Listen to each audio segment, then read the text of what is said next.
Hello, Spookies, and welcome to RickOrTreat Horrorcast, hosted by yours ghoulie, Ricky J. Duarte. My guest this week is a former Fangoria intern. He's been the programmer and head of the screenplay competition of the New York City Horror Film Festival for 8 years and running. He's a filmmaker with his creative partner and good friend, Vincent Viñas, who's had short horror spoofs screen at Genre Blast, Spooky Empire, and Fantasia Film Festival, as well as this year's Nightmares Film Festival. As a writer, his solo and collaborative horror screenplays have won him placed in the first Project Greenlight in 2001, Big Apple Film Festival, Genre Blast, Zed Fest, and Nightmares Film Festival.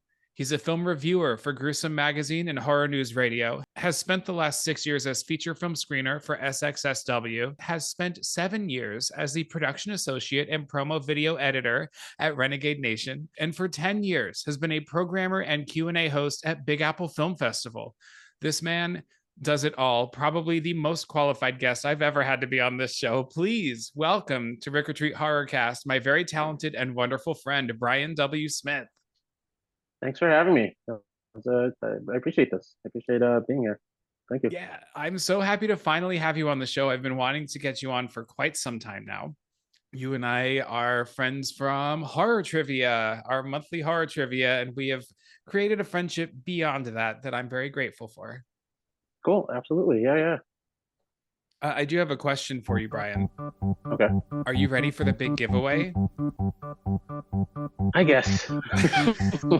Yes.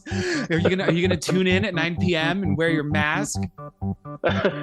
Absolutely. Oh my God, this movie. Today we are talking about Halloween 3, Season of the Witch, the divisive and controversial and quite frankly batshit crazy sequel in the Halloween series. We'll get to that in a moment though, but I would love to know a bit about your background. You have quite the resume. What first got you into working in horror? Truth be told, it was Halloween, the original Halloween. I'm a big fan of Carpenter's original, Carpenter and Deborah Hill's original, obviously.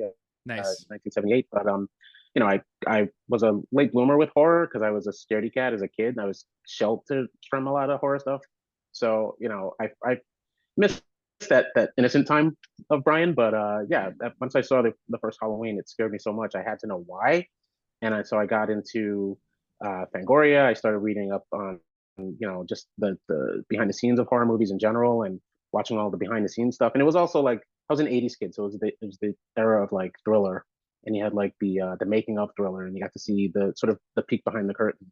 And I think that really helped pull back the curtain on what was scaring me and giving me nightmares. I was like, oh, okay, it's a craft. It's like there's magic and skill involved, and I still enjoy that featurette. My neighbor had it on VHS. We used to watch it all the time. It's so great, and I still think about those hard contact lenses that Michael put in, and you tear up when you watch how he had to put those in and all that for that video. But it worked. It terrified a generation. I always loved watching them sitting and eating lunch in their zombie makeup. I thought that was that like molded something in my mind about the magic of cinema and the magic of filmmaking, just like it did for you. Yeah. So and my first Fangoria issue was in '88. That was a pretty good year for horror. It was like I think we're actually celebrating like the Halloween 4 anniversary now, and it was like Phantasm 2, I think Child's Play, The Blob. There was just all these great movies in that one year. That was like the first issue of Fangoria I had was with the tall man melting on the cover. It was Phantasm 2, and I was like, they're making a sequel. I grew up with Phantasm on TV, and it was one of those '70s movies that would come on like on a Saturday afternoon, Sunday afternoon, completely ruin your day because all those movies had like dark endings, and they would always play them in the afternoon for some reason. But when I saw the tall man on the cover, I was like, oh my god, there's a sequel, there's more, and that sort of opened up the floodgates for all this horror stuff that I'm into now. So, and then That's I had to go intern for them. I did that in college when I saw an ad for it. I was like, I got to do that. yeah. I would have paid them to sit in that office. I was sitting there with Mike Gingold and Tony Timpone at the time. It was just the three of us in the small little office. We get to read. It was '98, so I was reading up on like Halloween H2O, and it's funny how like Halloween just keeps following me around, but Yeah. it's all part of it. But yeah, it was like reading up on the articles before they went to print and helping to proofread and offer some little quotes and little blurbs for their photos and things like that. So yeah, it was very collaborative, and my name's in the masthead on a few of those issues in that year. So that was a badge of honor at that time. So That is so cool. I adore Fangoria. What got you into screenwriting specifically? And on top of that, do you have a favorite horror screenplay separate from a horror movie? Is there a screenplay that is your favorite as well?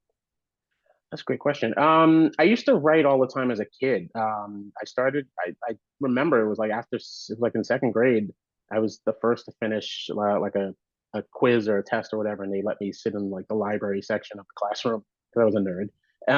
And I was in my happy place. I was sitting around books, and I just sat down and wrote like some cheesy little everything. For some reason, everything was like horror related. I think because I back then, you would see glimpses of horror elements on like TV ads and newsprint ads. So it found a way to get to you as a kid. You weren't always sheltered. And I think Poltergeist left an impression on me as a kid because I was first of all I wasn't allowed to see it. I was always sent out of the room whenever it was like because they would play it during the day, and I was sent out of the room. When I finally saw it, I was like, this is like it was like a roller coaster. It's like a fun house, and I loved it. And so every like vocabulary composition that I was given in school I would write about this family that was being haunted by ghosts. That was just the same family. Just I was just so obsessed with the energy of like Poltergeist, and And then so the I was school writing little. counselor had a meeting with your parents and was like, "What's going on at home?" It was such a different time back then. You Yeah. could actually express yourself creatively that way, and it was okay. Like I would read out. They would let me. They liked my writing so much that they would actually let me read them out in front of class, and they were like horror stories. And people are it's like a babysitter gets thrown out a window, and things are happening, and all this sort of stuff. But they were just letting me do it and letting me express myself creatively. And I was like, I mean, the words they give you 20 words, you have to fit them in a composition. They were there. Right. I found a way to use lugubrious in a sentence. So there it That's is. impressive. Uh, so that was when I started writing like short stories. But then the screenplays really came about after I saw Ed Wood, Tim Burton's film. Hmm. And that was when I was trying to decide what I wanted to do with college, or if I wanted to go to college or what I wanted to major in. And I saw that and I was like, I liked everything about it. It was just. I mean, he's a terrible filmmaker, but he had such drive and such ambition, and I was just like, I admired it, and I liked his whole crew, and I liked that whole idea of just having people just like this circus of different people just helping you out and creating this art, even if it's bad, but you just put it out there. And yeah, I just signed up for as many film schools as I could. I didn't have a lot of experience with film at that time. I was majoring in accounting in high school just because my brother went to the same place. But by that point, I was like, no, I like film, I like movies, and it was all just there at that point. I just needed something to push me there. So Ed Wood really sent me on that path. It was just one of those movies that I just loved and still love to this day. And yeah, long story short, I basically went to college because I was like, okay, I need to learn how to write. That's literally the only reason I went to college. I was like, I'll get the degree just to learn how to write, not knowing that there were books that I could have just read Right. and probably saved thousands of dollars. But I wanted the degree anyway. I wanted to do the 4 year thing. I had the whole plan, so I did that, and yeah, I learned. I mean, I already knew a lot about films just from watching cable and TV and stuff like that. But I made a lot of good friends in college. I'm still in touch with them, and yeah, it was just a that's pretty much where it started. And I think the first script I got was in high school. Actually, it was the Bram Stoker's Dracula book, but it was the script, the Francis Ford Coppola version, Nice. and that was the first time I saw the full movie written in script form, but it was written in shooting script form, which I had to quickly unlearn because that's not how you send out a spec script. There's a shooting script that's already ready to be produced, and then there's a spec script that's just you send it out there as the story, but you got the camera angles and all that sort of stuff. I was writing with camera angles, like I knew Okay. how I wanted things to look, but you had to strip it all of that but it was a cool book. It was just, it had the script in it, it had the imagery and the costumes and all the back behind the scenes stuff. And so that really put me on that path. So I like in terms of learning the format, and then I had to unlearn that basically when I learned about specs and stuff like that. And then that led to Project Greenlight. The first season, it was a contest, to get on the show. And my writing partner and I, we wrote a horror script that got in. We made it to the top 30, so we were close. And we got like a free DVD. Because for the time it was great. It was a free DVD player and a copy of Good Will Hunting because it was through the Miramax guys or whatever. Got it. And a baseball cap, I think. So that was like a big deal for us. That just kept us going. So it's a script that we've been putting out there, and we have other scripts that we've been submitting, and that's the long story of it. But I love writing, I love scripts, and 4 years later, Scream I think is one of my favorite spec scripts that got out there, and I tell horror writers and anyone who's going to review for the New York City Horror Film Festival for the script, I say check out Scream, check out The Blob by Frank Darabont. I think these are good scripts that are on the page, are very visceral and tightly written, and just you can see the movie and see why they're such long-lasting films. And yeah, I'd love to read something that's great on the page, where you can see the movie and visualize it, get it, it could be something really special in the theater. That's incredible. When I was about to start writing this is my first screenplay, I asked you, should I take screenwriting classes? And you just sent me a PDF of the screenplay. It was like, no, this is all you need to know. Yeah, I mean, Williamson, and that was for a while. That was like my Harry Potter. It was like I read that script and I was so enamored. I love the movie first of all, and I saw the script. It was published, and then I might have gotten my hands on like the leaked Scream 2 script when it came out. Like a friend of mine had it for me. I was like, give it to me. And we were on a road trip, and I read the whole thing cover to cover. There's obviously some changes from the script to the screen that they had to change, but it's all there. Like that was when I learned about like a writer's voice, and it's all there. Kevin Williamson's voice is on the page, in how the characters interact and how he lures you in as a reader and puts the suspense on the page. And he knows he has a great director working for him, at the time. So it's like he just lays it out, lays out the set pieces, and lets Wes do what he has to do. But it's there. It's that great collaboration of writer and director. And I miss Wes Craven every day, when I watch a horror film that doesn't do it for me. So that's where we are. But I hope that there's some really good up and coming horror directors that are out there and making waves. They're maybe not getting as much publicity as others, but I think on the independent side, that's where festivals like New York City Horror come in, and international festivals as well, like Fantasia, and I want to say South by Southwest is the festival you're reading out. SW, that's South by Southwest. Cool. And they champion like independent horror films and genre material where there really wasn't a place for it at one point. So I couldn't agree more. And I love discovering and looking into unknown artists. I'm a big fan of watching short horror movies on YouTube. Mm-hmm. I recently sent in a pitch to write about this at a publication, but like I feel like it's almost filmmaking in its purest form, because it's when the creator has complete control over what they're doing. They're not answering to a studio. They're not answering to test screenings. It's just like, we have very little money and we have very little time to tell this story. How do we get in, tell a story, and get out? And I think it's cool that a lot of short filmmakers, are getting work. Is it Rob Savage who did Hosts? Yeah. And we've got Smile based on the short, and Talk to Me from the two guys who, why can't I think of the Philippou brothers? Right. Yeah. But well, speaking of festivals, why don't we move into recommendations? I love to talk about horror that we have recently consumed, be it books or movies, TV, video games, music, anything like that. You recently attended the Brooklyn Horror Film Festival. Did you catch anything interesting? Yeah, I saw one of the shorts blocks. It was the Head Trip shorts blocks. The filmmaker I know, AK Espada, had a short film in there. And she's a really talented filmmaker. So I liked one of her previous shorts, This Is Our Home. And so I wanted to see her latest one. And it's a very personal sort of twist on sort of the vampire genre, but it comes from a really dark place from her that she had admitted. And then I saw the what's it called? Where the Devil Roams by the Adams family. It's Cool. John Adams, Zelda Adams, and Toby Poser. And I've been a fan of theirs for a couple of years now. They actually screened. I think this. I want to say this is their third feature. They've done a lot. They do a lot of shorts and a lot of creative work here and there. But I think this was like their third like solid feature. They had submitted The Deeper You Dig uh, to New York City Horror Film Festival, and I think I do believe they were an official selection. Shutter swooped in and got them. Oh, damn. So we're like, oh, guess what? We're never going to see them again. But no, I've loved their films ever since. But they're kind of in Shutter's hip pocket now. So good for them. I mean, they've been really just in that short amount of time they've been really branching out.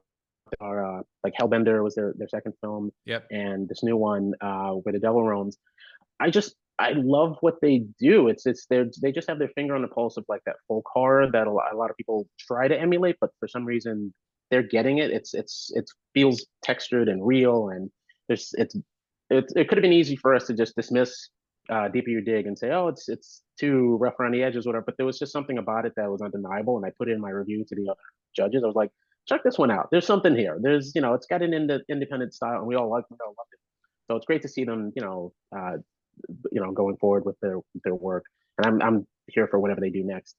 And I also saw Jen Wexler's latest film, The Sacrifice Game. Okay. Jen Wexler, she made The Ranger, which was produced by a friend of mine, Heather Buckley, and Heather's also involved with this film. And Jen co-wrote this with her partner, Sean Redlitz. And it's she described it as Last House on the Left meets Buffy the Vampire Slayer. That was how she described it for the movie, and yeah, it's got those. It has those elements. It's pretty hardcore and rough in some ways, in terms of like what the characters have to endure. I won't. The less you know about it, the better. But I really admired like the production value, the sound, the setting. They make really good use of this massive setting. It's set in an all girls school, but it's over Christmas, and so it's like limited cast, and it's got this tension throughout. But like I said, the less you know, the better. But I'm really hoping to see her do more, especially after, there's a lot of filmmakers out there who are allowed to fail upwards with, big franchises. And you see, when you go to a smaller festival or an indie festival and you see these filmmakers doing really great work, you're like, why aren't they working? Why aren't they getting bigger budgets and stuff? So I really hope that Jen and the Adams family, I hope to see what they do going forward, because it's always rough to watch years go by where filmmakers are they're proving themselves constantly and putting really good work out there, but they're constantly overlooked, by the studios, and who are putting out films that are just disappointing people. Not mentioning Yeah. any movies in general, but you can probably guess. Not mentioning Um, a movie that's in theaters right now that everybody fucking hated.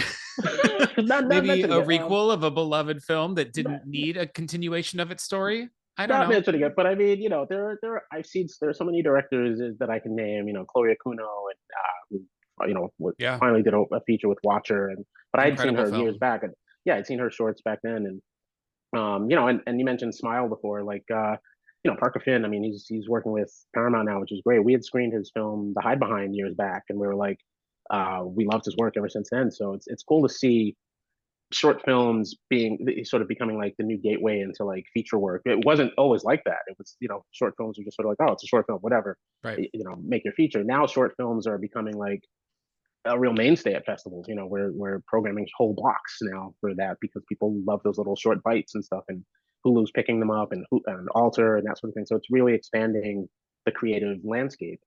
One more of the film that I'll recommend that I think is in one theater in New York, if anyone's listening, is When Evil Lurks. Oh my God. I was hoping you would talk about this one. Go on. Yeah, it's just a film that I saw it. I was like one of three people in the theater. I think two of them were probably staff members on break. It's one of those films where like the sound was great. It's from the director Damien Rejna, I want to say is his name. It's Argentine director of Terrified from 2017. Not Terrifier, Terrified. And that was a film that when I saw that on Shudder, I was telling everyone, "Oh my God, if you have Shudder, if you watch anything, watch Terrified. It's great. It's really cool horror film." That's just one of those. I call it a top shelf horror film. Like I know the experience that I had watching it. It frightened me. It was great. It was amazing. I'll watch it. I'll watch it again. It's not one of those films I can just throw on and clean the house or do anything. It's one of those films like I know it's good. I'll just have to set aside a time to watch it, but I always recommend people see it. And when Evil Lurks was like that too. I think it's got some exciting stuff in it, and it's he goes there with the horror, and you're expecting that. It's stuff that I was expecting in that other requel that we won't mention. And here it is in this film where there's only three people in the audience. I'm like, Right. oh my god, go see it in the theater. See it. I think it hits Shutter. Um, Either this, I think it's coming up in a few weeks. I think Jen Wexler's Sacrifice Game hits Shutter in December, and I believe Where the Devil Roams is also with Shutter as well. So that I'm not sure. I forgot when that's coming up. But these are all films to keep an eye out for and be inspired by, I think. Yeah. I tried to make it to a theater to see When Evil Lurks on your recommendation, and I couldn't get to it in time. I think it's still showing on one screen in Astoria. If it's I still think it's showing, at IFC in downtown. oh, no I shit. saw it. Yeah, I saw it. I googled it and it was, yeah, I think it's the IFC like 11 o'clock screen. So Oh, you know what? I mean, I have to work early in the morning, but I might just say fuck it and go see a late night movie if I can, because I'm the dying to night, see that. yeah, I don't know, yeah, how long it learned. I was surprised to see it, but yeah, today, 11:10. Great. I'm in. I'm going. I'm going. All right. Well, I have some recommendations as well. Cool. First off, I want to say a great big thank you to Terrorvision, the haunted house in Times Square, for sending me through. It was an invitation. I'm not, this podcast I adore and I love it. It's still very much small potatoes, but every once in a while I'll get these really cool, fun perks that come along. And I was invited as a quote influencer to experience this haunted house, and they allowed me to videotape my reactions walking through, and my incredible social media manager Stanley Martin put together a scream count. So he took 20 minutes of me walking through haunted houses and packed it into like 90 seconds of me just screaming like an idiot. It's a lot of fun to watch, but I cannot recommend this haunted house enough. I used to work haunted houses when I was younger in Phoenix. They called me the scary fairy back then, and I had the blast. Like, I had the best time walking through with a couple of my friends. When this episode comes out, you're only going to have a few more nights to go check it out. But if you're in New York City and you listen to this on time, in time, please go check out Terrorvision. I do think haunted houses are an expensive ticket, and we all know that. This one was much longer than I anticipated it to be, and very well crafted. Good storytelling that's not overbearing. You don't have to follow a story too tightly. It's just what's happening, and that's all that it takes. And the actors were really good. And it was about midway through the month, which I think is a good time because they're finding their scares. They're kind of figuring out, you know, you don't want to go maybe like the first week because they don't know when to jump out or what to say that's going to creep you out. But by mid-month, they should have a good thing going, and they definitely did. So I had a blast. Thank you, Terrorvision. Highly recommend. And then I also, so as far as other new stuff, every October I kind of rewatch the same October movies over and over every year. So, Sleepy Hollow by Tim Burton, to me, in my opinion, that's the last good Tim Burton movie. There, I said it. I think it could be 20 minutes shorter and still be just as good. But you know what I did watch the other night, and I watch this every year? It's Mad Monster Party. Have you seen it, Brian? I've never seen it. I've seen clips of it. I know it's like puppets or stop motion or It's, yeah, something, or Rankin Bass, who did like the Rudolph the Red-Nosed Reindeer, all the stop motion from the 60s. So this is their Mhm. Halloween film. It's 1967. Phyllis Diller plays the monster's bride. Boris Karloff plays Dr. Frankenstein, and it is a delight. It's just a silly musical. It might be a little too long. I think it's a great movie. Like, sit down and watch it with the sound on, but also, like, if you're throwing a Halloween party, put this on and like just have it in the background, because Mm. it's charming, it's really cute, it's spooky. Actually, Hotel Transylvania, that movie with Adam Sandler, which I actually like the Hotel Transylvania movies, but anyway, completely ripped this movie off, like down to Oh some of the wow. costuming. And then, all right, I'll recommend one more thing. This is, it's not new, but it is newer, and it was new to me. 2018 Braid. It's a movie directed by Mitzi Perrone, or Perrone. She is Italian. It stars Madeline Brewer, Imogen Waterhouse, and Sarah Hay. And it's about, just as the title suggests, braid. You take three strands and intertwine them. And it's about these three women who their lives are so wrapped around each other, they can't escape each other. And it's not a perfect movie. It took me on a journey. I think it's really well acted and it's really beautiful to look at. I don't think it quite stuck the landing that maybe it was trying to, but I thought it was a really interesting premise, and it was a really interesting take on kind of domestic gender roles and perhaps a woman's inability to escape assigned gender roles. I just thought it was a really cool take from a really female, like, forward perspective. So Braid. I think I saw that one at Tribeca. I was looking it up. I think I did. Yeah, I did see that one. And I remember the director described it as sort of like a fever dream. Yeah. It has its own sort of like dream logic. I couldn't tell you what the plot was, really what was going on, but I get when she said that, I was like, yeah, that's what it was. Yeah, Yeah, I think it's that's a cool. it's a recommend. It's for sure. It's not going to I won't say it won't change your life. It didn't change mine, but I enjoyed it and I appreciated it and I recommend it. Cool. But enough of recommendations. Let's get into a movie that I'm not sure if either of us recommend. We'll get to that at the end, but what do you say we talk about Halloween 3 Season of the Witch? Let's go Rick-or-treating. Okay, let's go. Hey Spookies. This month, RickOrTreat Horrorcast has teamed up with Terrorvision, New York City's largest and most terrifying haunted house. Set in the heart of New York City, Terrorvision beckons the bravest souls to step beyond the mundane and into the sprawling 20,000 square foot labyrinth of dread. With 3 uniquely themed haunted houses, over 140 actors are ready to bring your deepest fears to life. Prepare to be a part of the chilling narrative that promises to be more than mere scares. It offers a descent into horror's true artistry. The folks at Terrorvision were kind enough to invite me to attend the haunt and record my reactions. If you want to catch a video of me screaming my face off, check them out at Terror Haunt on social media. The haunt is open through November 5th, and tickets can be found at facetheterror.com.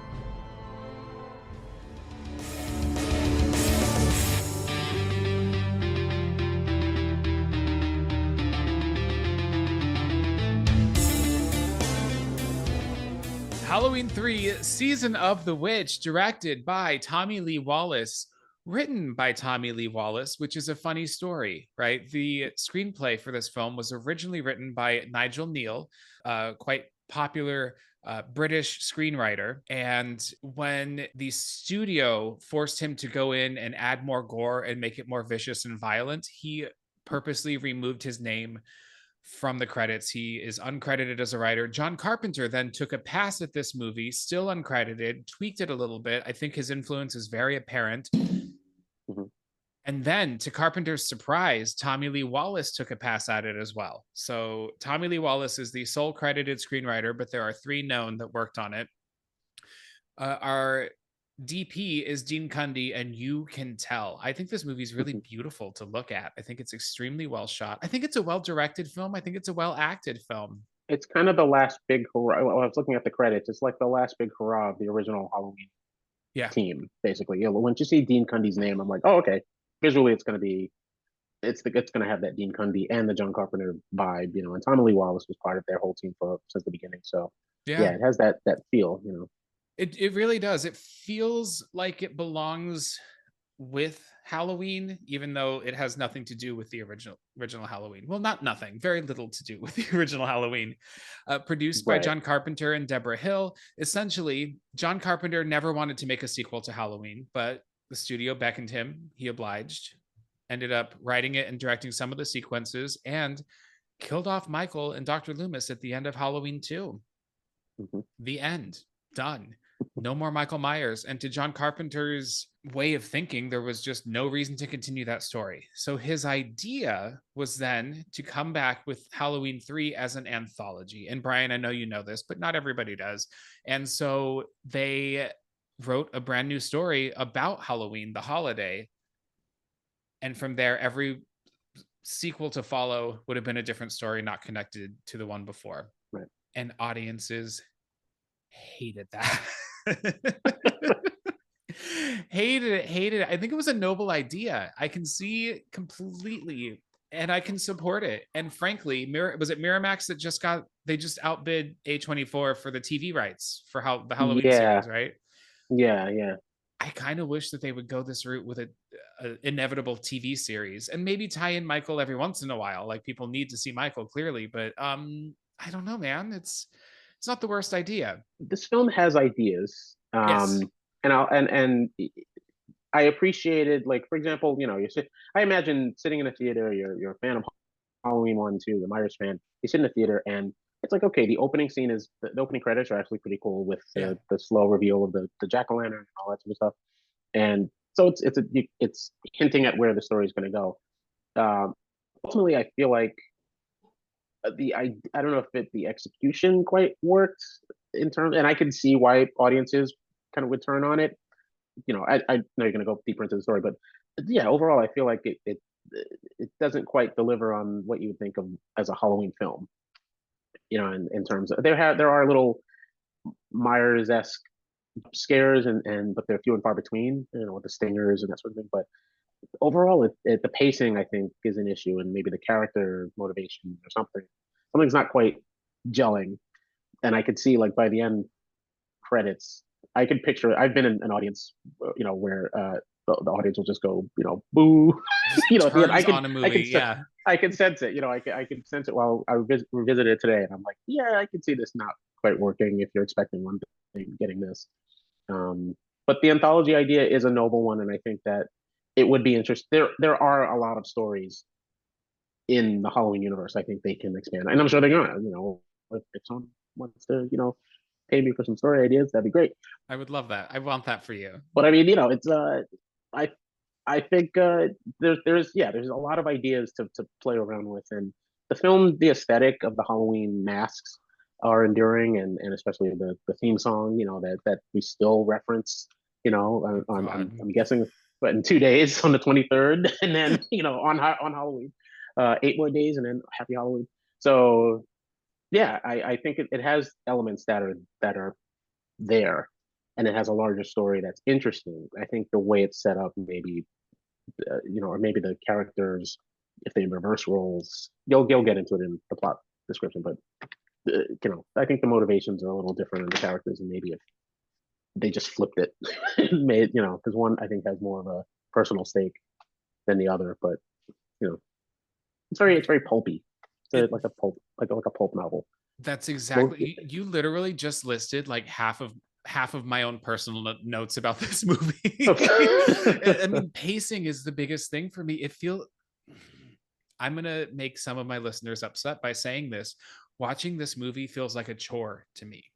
Right. Sitting down, because, every time I do an episode, I watch the film at least twice. Mm-hmm. Right before I record. The first time I sit and enjoy it, second time I take my detailed notes. Mm-hmm. And I really realized that the majority of times, and I've seen this movie multiple times, the majority of times that I've seen it, it's kind of on in the background while I'm doing something else.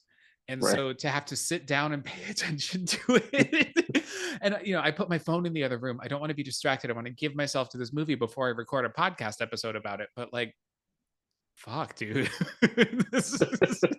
It's a slog. I do agree with you. The iconography of this movie, the look of it, these masks, like, I love the 3 masks. You're wearing them on your t-shirt right now. Right. I think they're great, right? We've got the skull mask, we've got the jack-o'-lantern mask, and we've got the green witch mask, and they've just kind of embedded themselves into the fabric of horror fandom. Yeah. And the trailer, I grew up afraid of the trailer because it's just a teaser of just the witch face Yes. swirling and coming out of the darkness. So I didn't know what it was about, but back then I think there was also the satanic panic. It's like, oh, it's a movie about witches. So it had this, like, there's something about it, like a mythology behind it. And then when you start to hear, oh, there's no Michael Myers and it's not really scary and things like that, that travels along with the film. And yeah, it definitely. I just recently gone to, like, there was a Paperbacks from Hell presentation. Grady Hendrix, the author, did like a presentation on his book, and talking about all the different pulp novels from like the 70s and 80s. And this reminded me of one of those novels where it's just sort of like you have stock. I'm sorry to say, but I mean, good actors, but you have like stock characters. Yes. And stock motivations, and they just met, and she's mourning, and they suddenly fall in love, and I'm like, that just took me right out. Like, yes. This doesn't work. It's some of the worst dialogue I've ever heard in my life. It was so like, oh man, this doesn't work at all. No. And so and then you just have to sort of go with the rest of the story and try to believe that these two are in love, or what. I don't know. It was just like, that was weird. It was very of its time. It's like, I don't know. I have a little bit of a theory about why it happened so fast that we're going to get to. I was going to save this comment for the end, but for me, this movie feels like an extended episode of Hammer House of Horror. Have you ever watched that show? It's No, no. like maybe early 80s British anthology TV show. So Hmm. kind of like every episode was a brand new different story, like Tales from the Crypt or like, Twilight Zone. But they have a very British, like set in British culture feel. And this being kind of the original screenwriter being a British man, I can't get that out of my head. Right. It feels like this movie's too long. Like it could have been a 1 hour episode of a TV show. Yeah, because by the time the things that we know about this film, the notorious moments of with the mask and stuff, I think feel like they come too late Yes. to really feel anything. And it's just, yeah, there's a lot of there's I know there's a ticking clock of like the days are we're getting to Halloween, but there needs to be more build up within those moments. Right now, it's just sort of like, she loses her father and feels feels like something for like 2 minutes, and then that's it. And then it's okay. Yeah. Where are we going from here? But then it's not her story. It's more Tom Atkins' story, and it's like he doesn't really have the personal stake in it. He was just Not at all. sort of there, In fact, and he's so avoiding yeah, his family, like he's right, to right, shack up and it's with this younger woman in a seedy motel. his family including Joshua Miller from from Near Dark. I didn't realize that's a young Josh Miller from Near Dark who went on to co-write Final Girls. No kidding. Yeah, yeah. Oh, I was that's like, I know that wild. kid. I didn't recognize the daughter, but yeah, I was like, that was so weird. Yeah, that was so funny. And they have Annie, of course, Nancy Kyes. You're right. Uh, did they gray up her hair? Did they deliberately make her look like a matron? Because it's only like a few years ago that she did Halloween. I It was know so distracting. we're gonna talk about her, just female representation in general in this movie. Absolutely, yeah. I think without Deborah Hill's contribution, even though she's producing, I think without her contribution in the writing, there's issues, Com- that you can see. It's like, Completely. Well, let's all right. So let's talk about that then. mhm, The cast, Tom mhm, Atkins, right? The mhm. kind of he's such a not, I don't know, not like an alpha man, but he's a very maybe like a It's Burt every man, Reynolds, every man, kind of a every Burt man, yeah. Reynolds type, maybe like a direct to video Burt Reynolds, you know? I think he's definitely John Carpenter. It's either Tom Atkins or Kurt Russell, but it's like John Carpenter has like his avatars, his muses that he puts in his movies to Yes. represent his voice. Yeah. Yeah, Well, he's supposed to be like the everyman. a note that I made is that this character, Dr. Daniel Chalice, the idea behind him reminds me of Roddy Piper's character in They Live.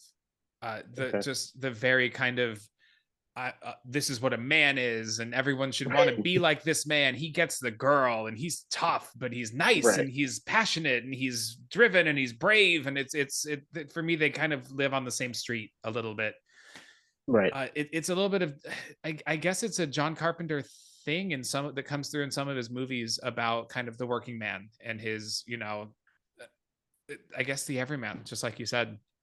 Well, it's a very 80s, it's Yeah, that holdover boomer kind of era of like, oh, it's like, okay, it's one thing he's flirting with the nurse, but then I think he pinches her. And I was like, okay, we just went, pinches her I just went, ass, and then he right, like yeah. kisses And she just laughs it off. the And assistant later. Like, they have a I'm assuming history. I'm assuming he hooked up with her too. So it's just sort of like, that's where the pulp aspect comes in. It's like, Right. okay, this was written by, this is for, it was just funny. It was just interesting to see that pre-era before. Now we're Yeah. a little more conscious of that, but back then it was just like, wait a minute, that Right. would not fly with HR. So we I have don't know. Stacey Nelkin playing Ellie Grimbridge, Dan Mhm. O'Herlihy as Connell Cochran, Mhm. Nancy Keys or Nancy Loomis as Linda Chalice, and Garn Stevens as Marge, who was actually Tom Atkins's wife at the time of shooting, Okay. which I think is pretty cool. Shot on a budget of 4.6 million. It brought in 14.4 million. Now, the reviews I mentioned, Roger Ebert put this on his most hated movies list. He called it a low rent thriller from the first frame, mentioning that it's assembled out of familiar parts from other better movies. Mhm. Vincent Canby of the New York Times commented Halloween 3 manages the not so easy feat of being anti children, anti capitalism, anti television, and anti Irish all at the same time. In other reviews, it is referred to as a hopelessly jumbled mess and deeply flawed. I think Mhm. that the movie tries to comment, we're in the middle of kind of the Reaganomics and media kind of blowing up and having more direct access through television. at your fingertips. Now, if this movie were made, it would be about social media, right? That's how Right. the warlock would kill children, basically, which actually might be a more interesting movie. Kind of going with this feeling of television rots your brain. I think that was a concern on parents' minds at the time. Mhm.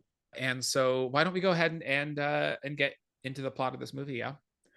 So we start with the traditional Mustafa Akkad presents, of course, the godfather of the Halloween series, and these digital orange lines assemble, kind of stacking on top of each other. We hear John Carpenter's synth music. He scored this film. These orange lines, as you mentioned, form a jack-o'-lantern. And I think it's kind of a cool way to do the same opening sequence as the first two Halloweens, right? The Mhm. zoom in on a jack-o'-lantern. I think it's a cool way to make it a digital modern rendition. Mhm. It was originally meant to include the big Halloween 3, so all three masks, but they ended up just doing the jack-o'-lantern. I like it the way that it is. It feels like it ties it in somehow to the first two movies. What I don't like is that the opening credits are in italics, and I don't know why that bothers me so much. It just looks silly to me. Anyway, so we cut to, it's Saturday, the 23rd of October, and we see a man running through the night. He's carrying a jack-o'-lantern Halloween mask while synth music is building, and he's being chased by a car. He hides in a junkyard, and then he backs into a man in a suit wearing black leather gloves who strangles him. He grabs a train, and the chain kind of unblocks a wheel on a car, and that car rolls down and pins the man between the two cars. Our guy grabs the mask and he keeps running.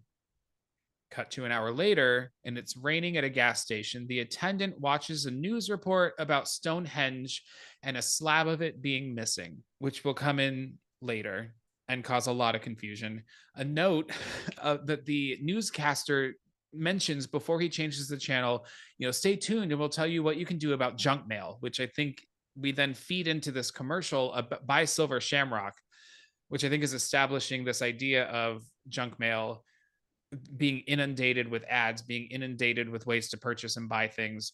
This commercial is now iconic. As you mentioned, the theme song set to the song London Bridge is Falling Down because it's in public domain. It's 4 days to Halloween, Halloween, Halloween. It's 4 days to Halloween, Silver Shamrock. It's 4 days to Halloween. And it's irritating as hell. Brian, this song plays 14 times. I love it.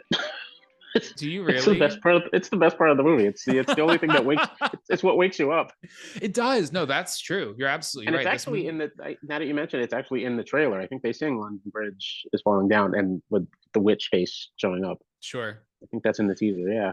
Well, instead of the traditional lyrics, we hear eight more days till Halloween, Halloween, Halloween.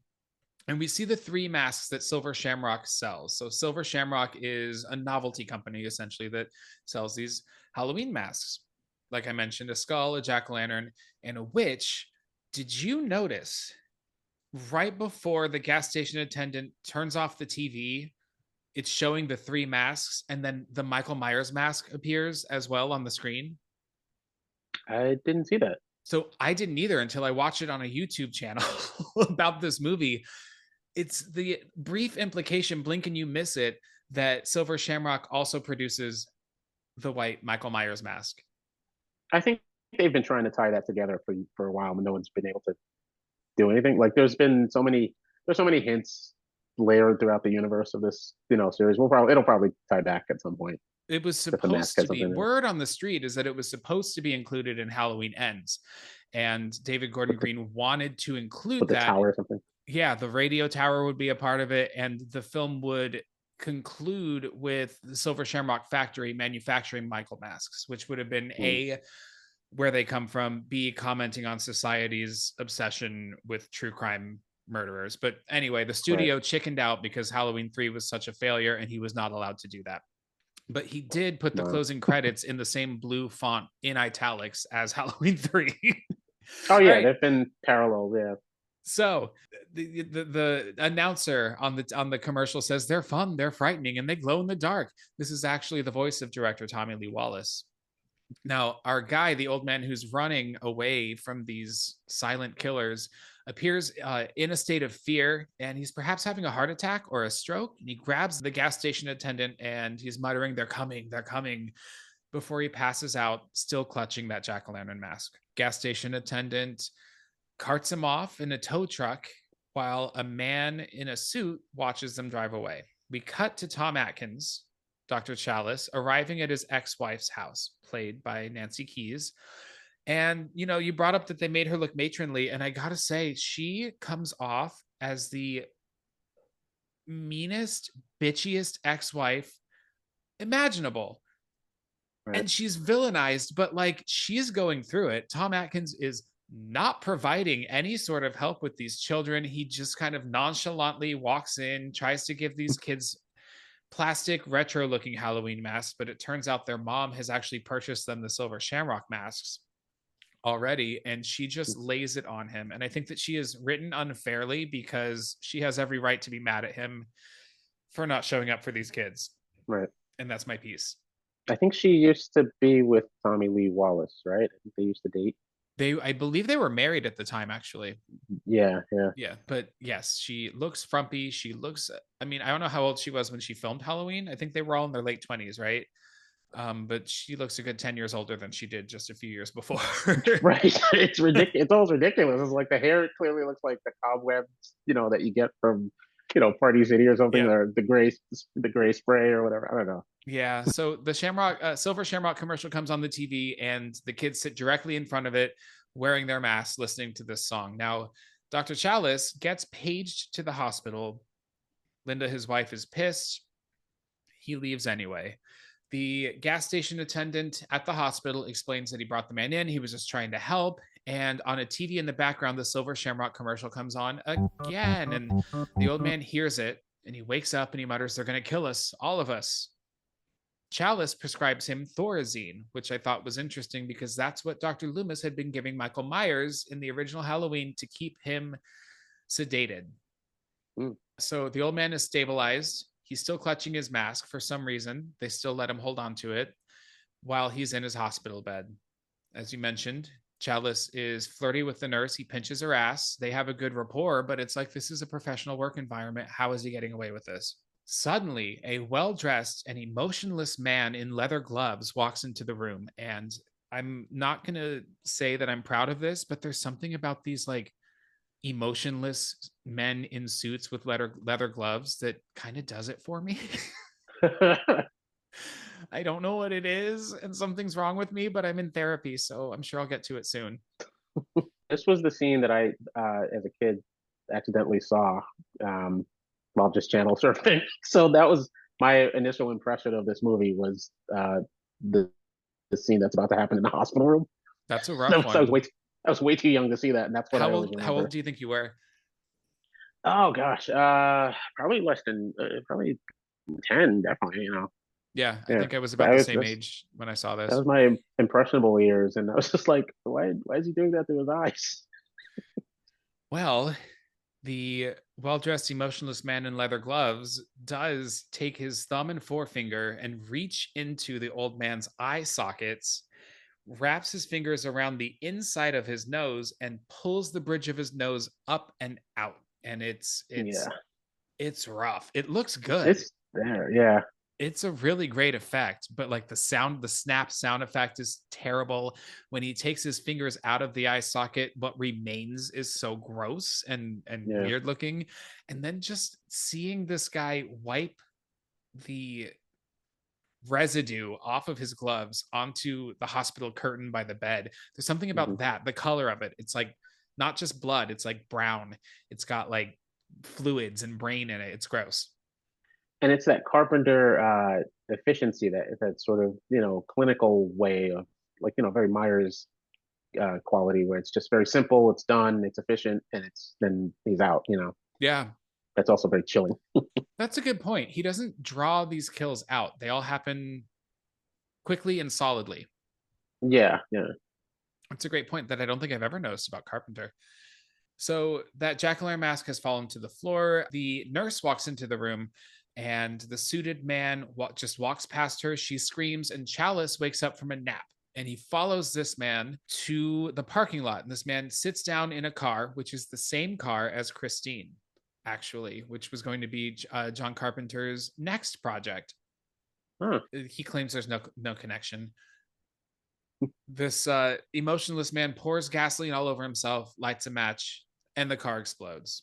Chalice calls his ex-wife, who's mad because he won't pick up the kids like he said that he would. He said he has to deal with these 2 deaths and promises to pick the kids up on Saturday. Hangs up on her, essentially. The old man's daughter comes to identify the body. So this is going to be Ellie. And she is warned not to look at the body. And she says, let's just get it over with. And she is shocked at what she sees. Understandably so. The police sheriff kind of belittles her a little bit and shuts her down and is like, you go get some rest. You're hysterical and I'll have more answers for you later. He does imply that it might have been someone on drugs who did this to her father. We cut to Wednesday, the 27th, and a medical analyst assistant named Teddy says that backs up the sheriff thinks that it was a man on drugs. It would take an insane amount of strength to pull someone's skull apart like that. Chalice asks her to investigate herself separately from the police reports, and he puts an arm around her as they walk away. There's a brief kiss. There's a history there. He's shagged her. He's flirting with a nurse. Cut to Friday the 29th. Chalice is sitting in a bar watching TV. I kind of love this scene. He changes the channel behind the bar to a commercial that's showing an ad for the original movie Halloween. The announcer calls it the Immortal Classic, and we get a cameo by Michael Myers. It's a clip from the original Halloween. And we are told that Halloween will be followed by the big giveaway at 9, brought to you by Silver Shamrock. And then they play the fucking song again. 2 more days till Halloween this time. Chalice has the bartender change the channel again, and it's sports. He's not interested in Halloween at all. So, Brian, how do you feel about this movie making the original Halloween just a movie? Like it doesn't exist in the real world? I'm sure it was probably weird for people at the time. I think it's a cute little nod. It's probably one of the, I wouldn't say it's the first, but it's probably one of those, rare occasions back in the day when they were referencing their own franchise within the movie. Yeah, like meta when people weren't doing meta. Yeah, it's interesting. Anytime to hear the theme music is great. But it is weird because I think overall the film itself doesn't necessarily it reminds you of another movie that was better. A movie you'd rather be watching. Right. Yeah. It's like I don't know if it really helps to remind people of that because this film lacks. That's what I realized when you mentioned it is kind of a slog, but it lacks the scares or it lacks the tension or the paranoia that they could have really used. They could have done I know they were trying to do maybe like a body snatchers type of thing, but it needs kind of tension because right. if the stakes aren't raised in any way, then you're just the characters just sort of sleepwalking their way through it. That's kind of how it feels. Yeah, I think it does fans a disservice to show a movie that they came here to see and then also establish that it's just a movie and that was not something that actually happened in this universe, Right. I think it's a clever, but when you overthink it like I have, it's a bad choice. So Ellie, the daughter of the old man, comes and sits next to Chalice at the bar. She introduces herself. They get to talking. Chalice says he thinks that there's something odd going on here. Ellie brings him to her father's general store. He's been selling the big Halloween 3 masks, the Silver Shamrock masks. And they take a look at his kind of schedule or his log, and it states that on October 20th, he had to pick up more masks in person, but he didn't follow through with any of his plans after that on his schedule. So Ellie thinks that something bad happened to him between here and Santa Mira, where the masks are made. She's not going to go back to LA until she finds out what happened to her father. So Silver Shamrock factory is in Santa Mira, which, funny that you should bring up Invasion of the Body Snatchers, is the fictional California town that Invasion of the Body Snatchers took place in. So it is a purposeful reference. Okay. They just lack the tension. Completely. Maybe they needed more people involved. Maybe he needed like a friend or you always need that confidant character. And if he and Stacey are gonna, be the main characters and they're dull, you need someone else who's endangered or something, Yeah. I don't know. Chalice is calling his ex-wife on a payphone. The plaza that they shot this in is the plaza in Halloween 2 when they're walking to the car and the one young girl is like, but you promised to drive me home. Same shooting location for what it's worth. Oh wow. You remember that actress is Wendy from Prom Night? No shit? It's like, yeah, it's all these like little That's cool. worlds colliding. Yeah, yeah. Which also starred Jamie Lee Curtis. Absolutely. Yeah, yeah. So Chalice is talking to his ex-wife on the phone. He's saying he can't pick the kids up. And he lies and says it's a doctor's meeting and he won't give her the name of the motel. He can't remember the name and he'll call her on Monday, hangs up on her. We see he's holding a 6-pack of beer and he hops in the car with Ellie. So this man is completely shirking any responsibility over his children to go shack up with this younger, strange woman that he's never met with a 6-pack of beer in a motel room somewhere. And we are expected to like this guy. You know, or understand their dynamic in any way, you know. Right. Camera pans to a window at an electronics store and it's showing the commercial for Silver Shamrock again. Now they drive to Santa Mira and Chalice explains the history of the town. I don't know where he's reading this from. In 1982, it was taken over by Cochrane, who turned it into a manufacturing town for Silver Shamrock masks. It's a predominantly Irish town, used to be like a kind of a dairy town, but very recently was taken over by Silver Shamrock, owned by Cochrane. Now, as they pull into town, everyone's watching them and staring through windows and just watching them drive through. Ellie remarks that she feels like she's a goldfish, and we see a surveillance camera following their car as it drives through the town. So they stop and they decide it's going to be a good idea to get a motel room. So they actually have a private place to talk where people aren't watching them. As Ellie checks into the room, Chalice sneaks into the office to check the log. Very reminiscent of Psycho. Absolutely. Looking for Marion Crane's name. He does see her father's name, Harry Grimbridge, on the log. Now, the motel owner comments to Ellie that Cochrane is driving past in a very fancy car. This nice car is driving past, slows down to watch them. He calls him a great man and a true genius. Then a massive, obnoxious RV pulls into the parking lot. And Buddy Kupfer and his wife Betty spill out, and their brat of a son named Little Buddy just hops on his bike and rides it off. The mom screams, don't go into the street. And he gives her the finger. And then a woman pulls up and in a huff gets out of her car. The damn factory got their orders all screwed up. Now I have to stay in this dump again. And that's going to be Marge, who we'll meet in a little bit. That's Tom Atkins' wife in real life. These are all like Sims characters. They are very much like Sims characters. They are very NPCs, non-playable characters in a video game. Right? They are as surface as can be. They serve no purpose except to inevitably die, spoiler, and they don't drive the plot. They are caricatures of people. Right. That's a great point. Sims character. They have one emotion at a time, and that's it. Chalice tells Ellie in their room that her dad did stay there on the 20th. And then they have this weird conversation where they decide it's appropriate and for the best to share a room. People might think it's weird if he gets a separate room. And, if you'd feel more comfortable, I could sleep in the car. And she just turns to him and says, where do you want to sleep, Dr. Chalice? And he says, that's a dumb question, Miss Grimbridge. And then they kiss, and it's out of nowhere. It makes no sense, but 3 dudes wrote it, so 3 dudes wrote it. That's absolutely it. My theory is also that because her father just died and he is so much older, there's like a search for a daddy going on here as well.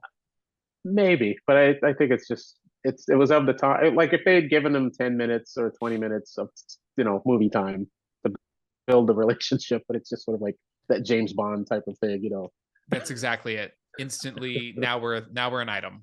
Right. Yeah. Which I'm not saying, it happens. Yeah, I'm sure, it happens. But I mean, like in the movie, in the context of the movie, in the context of her character just grieving like a day or so ago, I don't know how, a couple of days.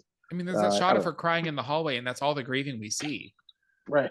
It's interesting. At 6 p.m., we hear an announcer over loudspeakers all over the town. This is actually the voice of Jamie Lee Curtis, as it turns out. And she is announcing a 6 p.m. curfew. Everyone get in your homes, keep your activities limited to indoors. And we see all across town, doors are locking. Someone pulls their cat inside.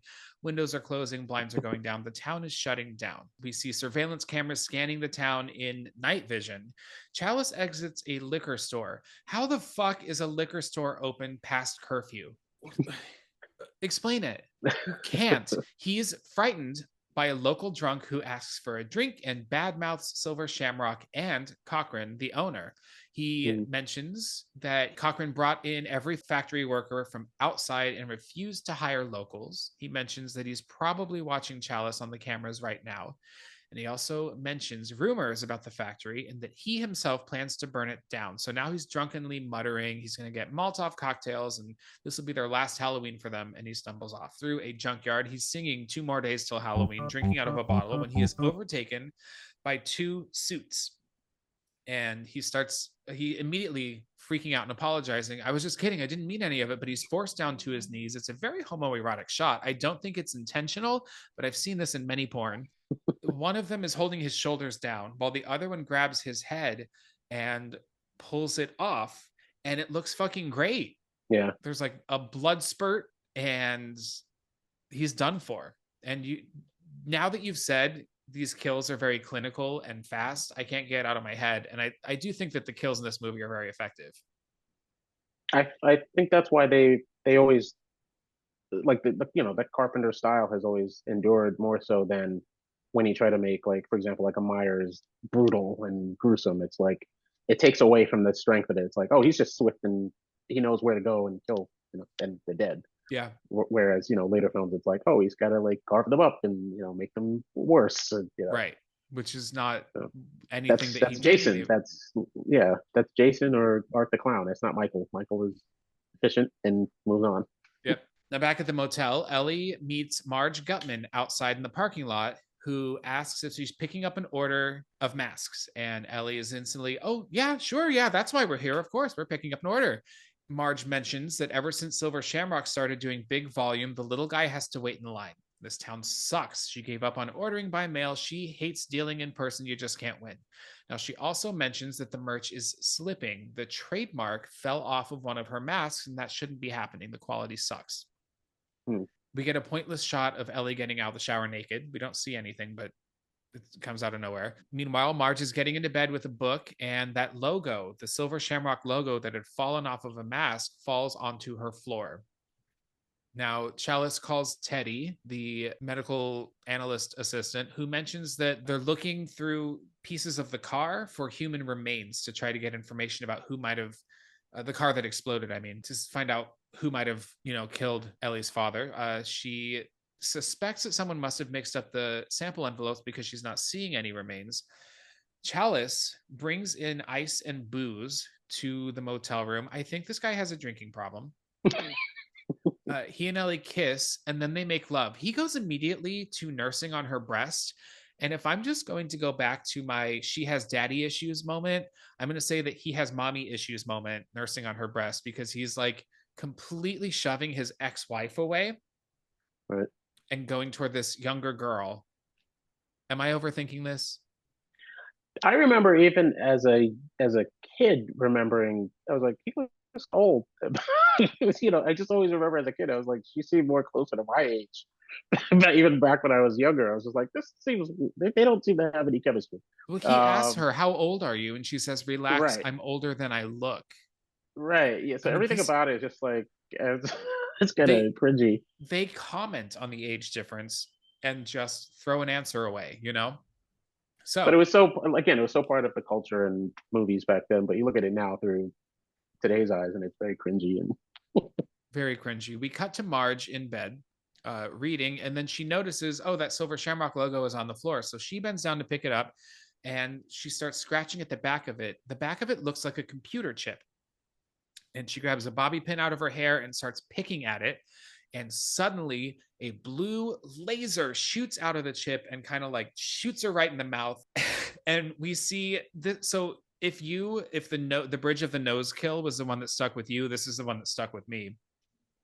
Her mouth has exploded outwards, lips kind of torn apart and curled with like her teeth doing the same thing.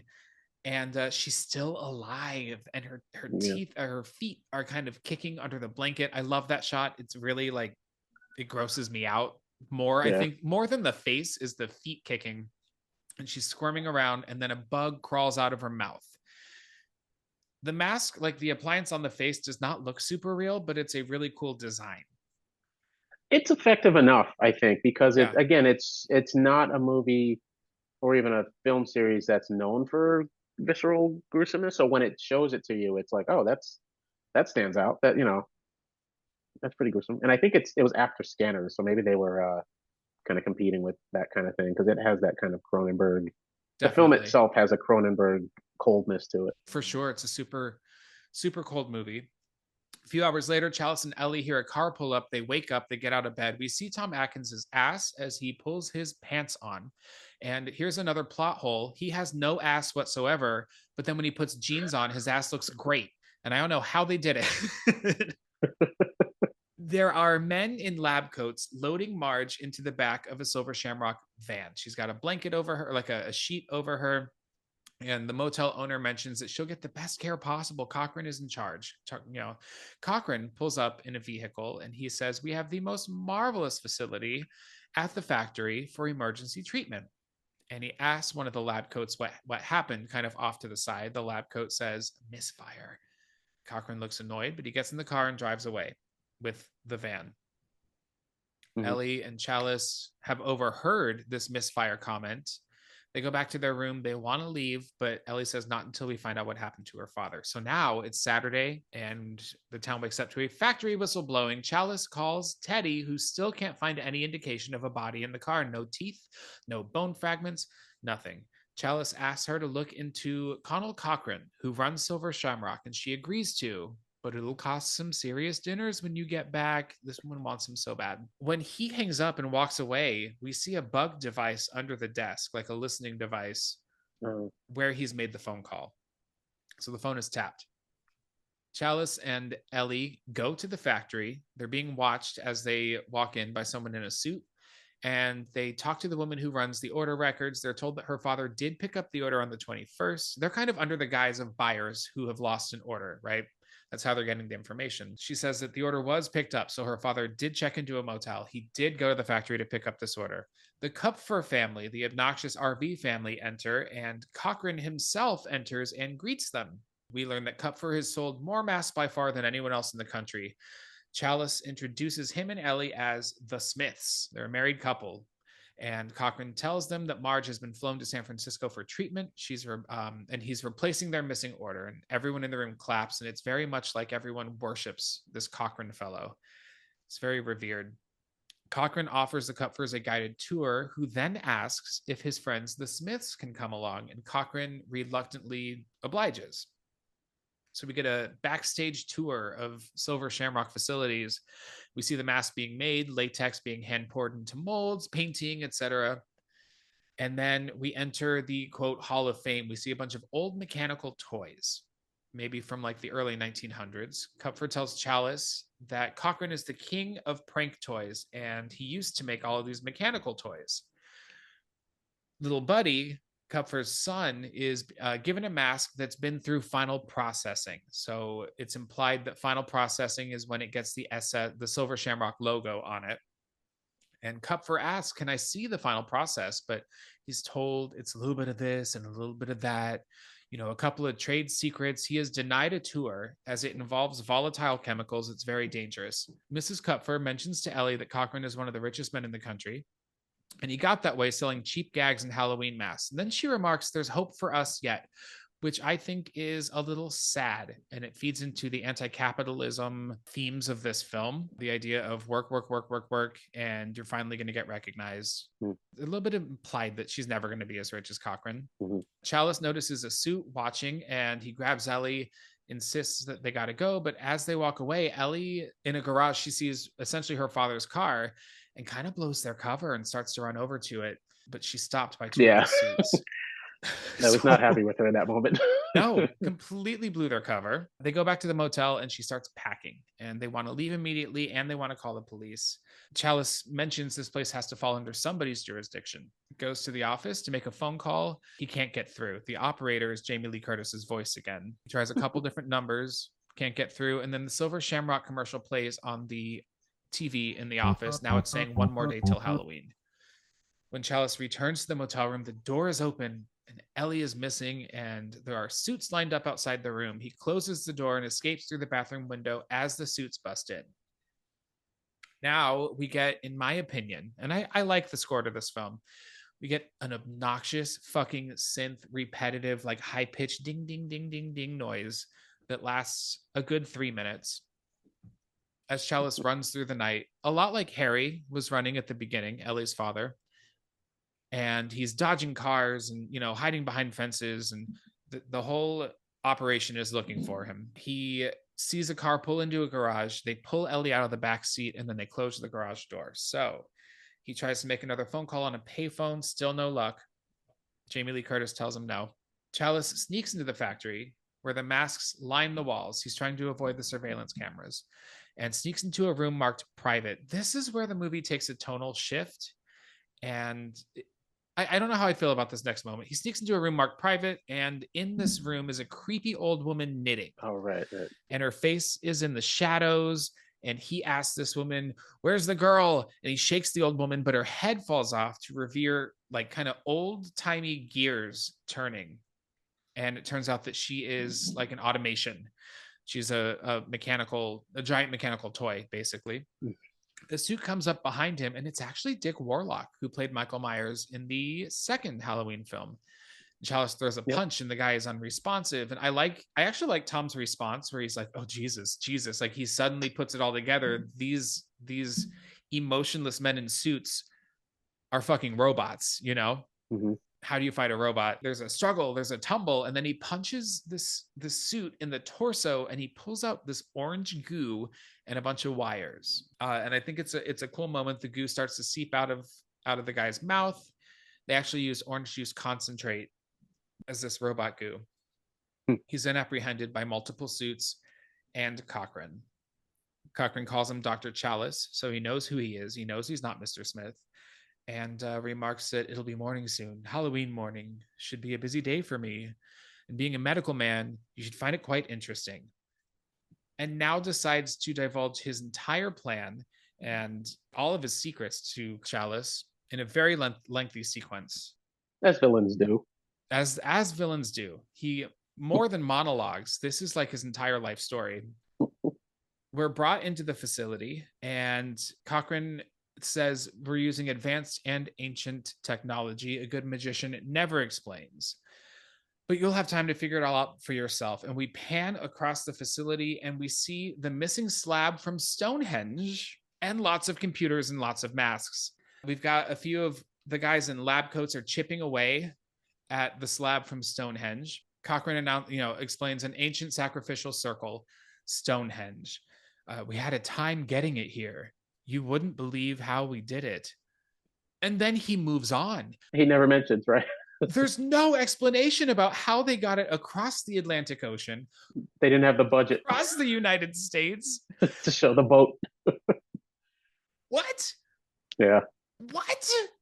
Yeah. Try me. I would love to. It would have worked in the UK probably, but Right. If this were set somewhere in the UK, it might have worked. Yeah. He mentions that Stonehenge has a power in it, a force. Even a particle is devastating.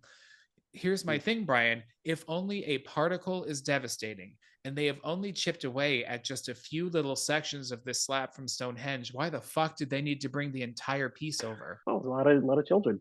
But this is the day of the mass destruction. They're not going to need any more of it. They've only used three little tiny chunks from it.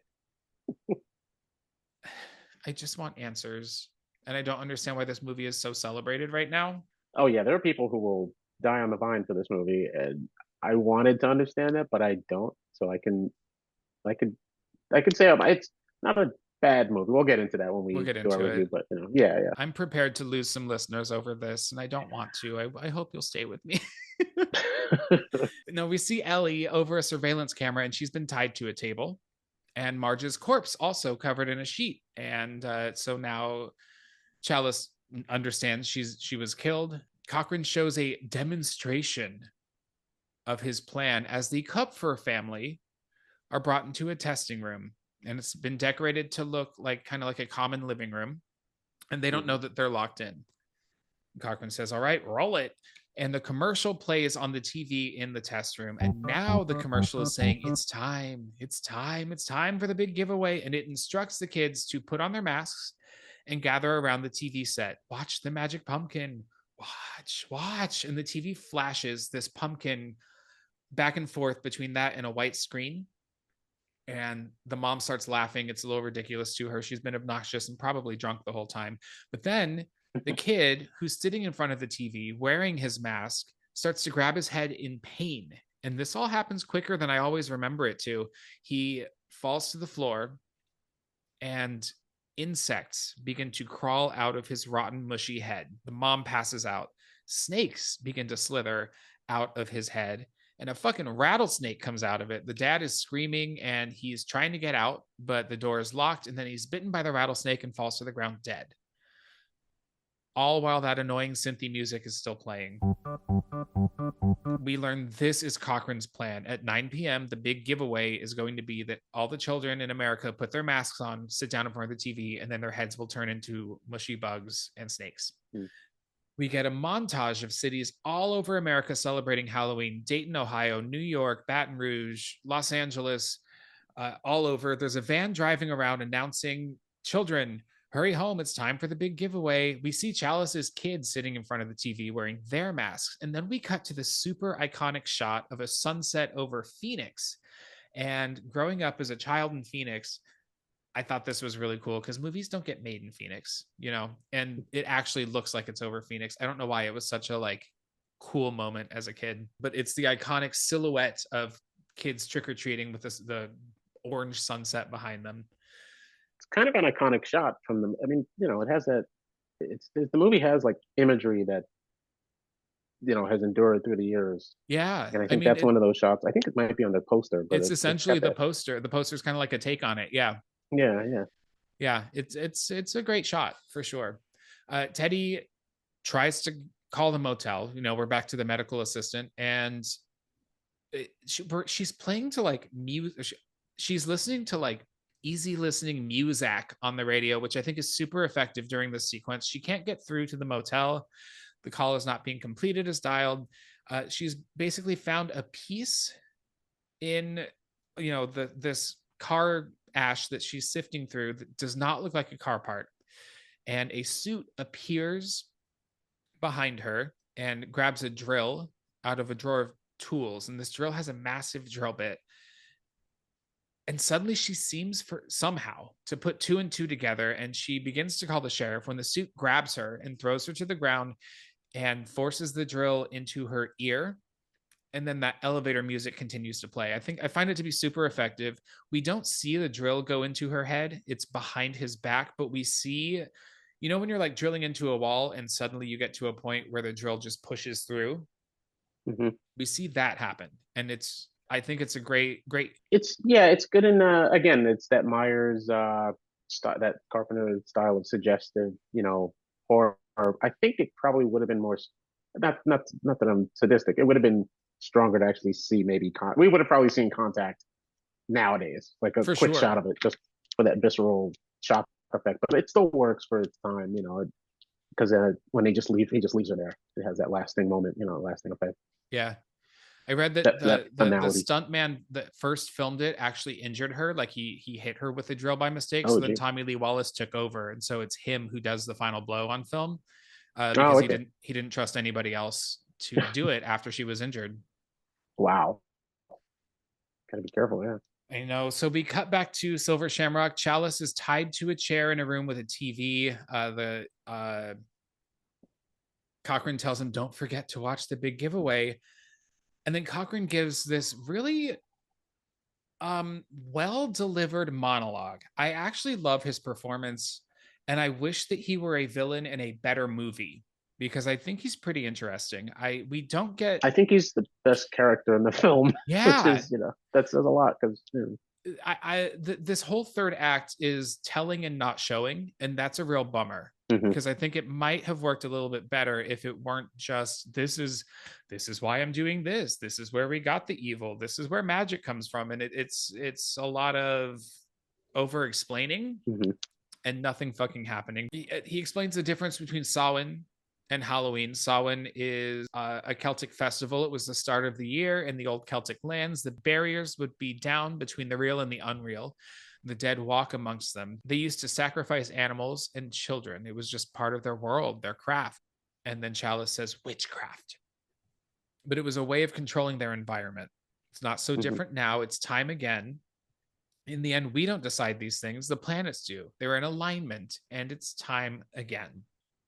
Do you think that Cochrane was around since these old Celtic days 3,000 years ago? It's implied, but it's not explicitly said because he also mentions when he finds the old knitting granny robot head, like, oh, she was from 1782. I'll have to find a replacement. Like, did he make her? What do you think? Possibly because there's a lot of stuff left to our imagination in terms of how is he making the drones, how is he cloning, if he's a I guess the implication that he's a toy maker, but also with a little bit of magic in as well. I guess they're not really explaining it, but it's to have his drones sort of walking around and be robots or toys essentially, and I guess I'm assuming town. Um, I guess it's implied that he's been around for a while because he doesn't react like a human, especially at the end. None of them do. No. Um, he just sort of acts like, oh, this is happening. Maybe it's happened once before, and he's used to it or something. But Yeah. Yeah. he didn't act like he was really in a panic that this is it. I think I don't know. It was a weird final look, but he was still the best character in the whole movie. Absolutely is. At least there was someone with motivation. The only one with motivation. He puts one of the skull masks on Chalice and turns on the TV, and the movie Halloween is playing. So, this is our second showing of the original Halloween movie. B, we now know because the movie on TV is almost over that we are nearing 9 o'clock. I do think that's a clever device to kind of show us how far we are until the big giveaway. There were worse ways to go too. So. For sure. All right. So Cochrane leaves the room. He's under surveillance, but he scoots the chair over to the TV and he kicks out the screen with his feet. He uses a piece of the broken glass to cut his restraints. This is all very convenient. Yeah, they could have left the drone in there.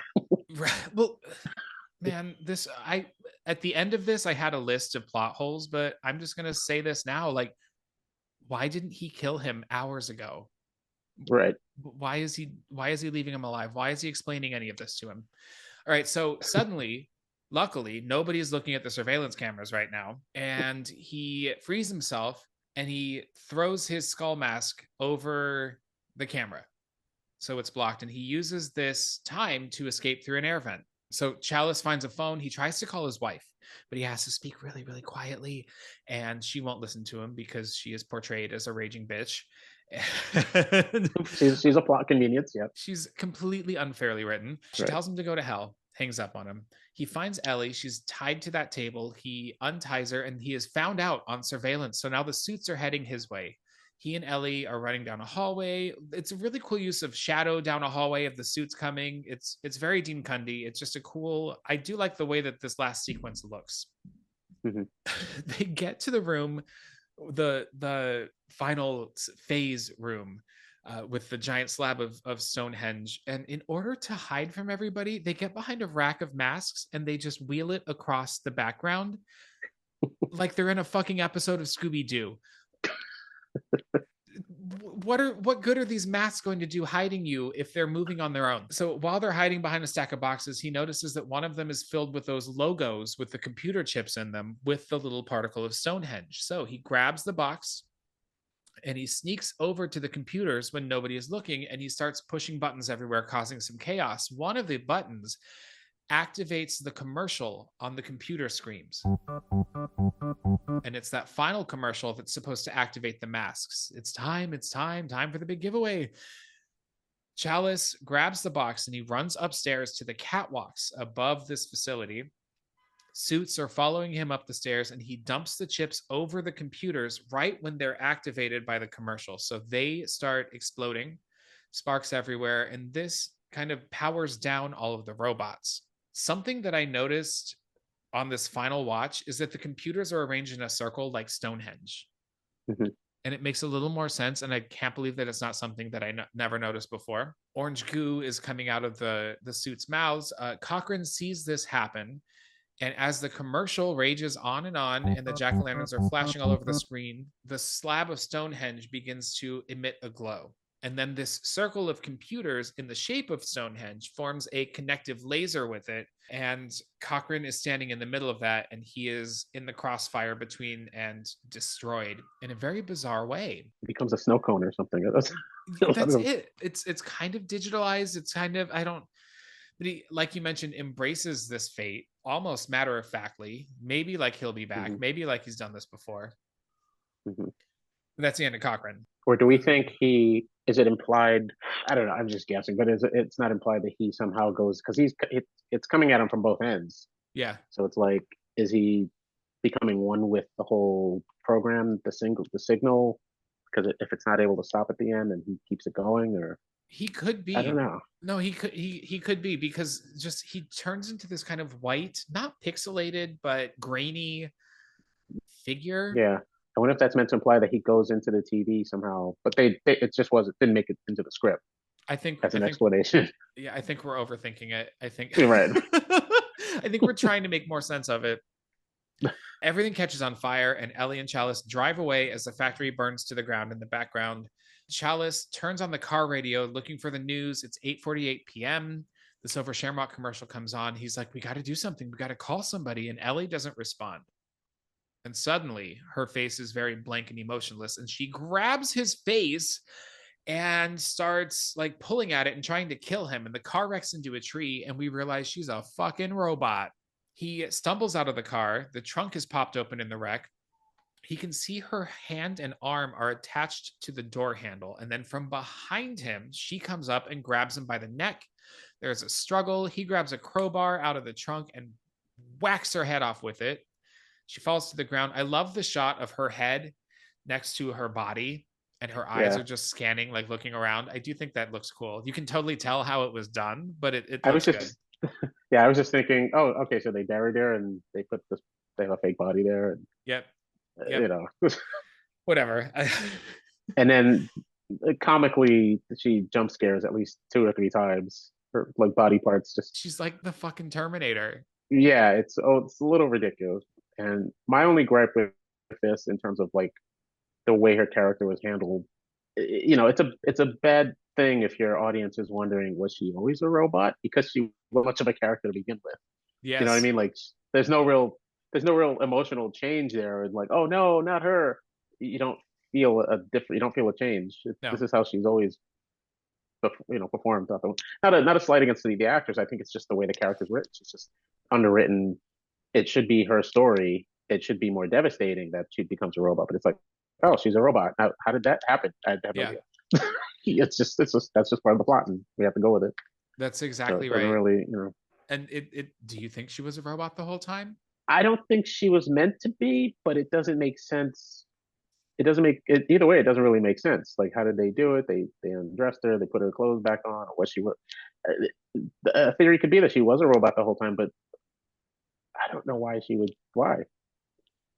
Because was it to? I don't know. Yeah. Why would they lure him specifically using a robot? Why would they lure him to the factory to destroy the whole thing?